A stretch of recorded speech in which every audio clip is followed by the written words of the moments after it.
এই মেয়েটি তার ভাইকে বলে, আরে তাড়াতাড়ি ওঠো। ছেলেটি বলে, আরে কি করছো? তার বোন বলে, এটা আমি বাড়ি পরিষ্কার করার সময় পেলাম। ছেলেটি বলে, এটা আমাকে কলেজে একজন দিয়েছিল, ও অনেক আগেকার কথা। মেয়েটি বলে, তাহলে কলেজের সব চাইতে সুন্দরী আমার বান্ধবীর কি এটা? ছেলেটি তখন তার সাথে কাটানো দিনের কথা ভাবে। সে ইচ্ছে করেই তার বইয়ে মেয়েটির নাম লিখেছিল। এটা মেয়েটি সহ ক্লাসের সবাই জানতে পারে।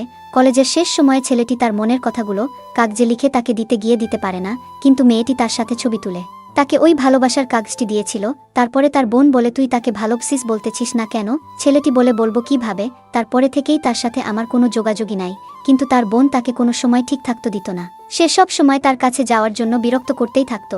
একদিন মেয়েটি বলে, তুই না গেলে আমিই যাব তার কাছে। তারপরে মেয়েটি তার সাথে দেখা করে গল্প করতে করতে এক সময় তার পছন্দের কেউ আছে কিনা জিজ্ঞেস করে।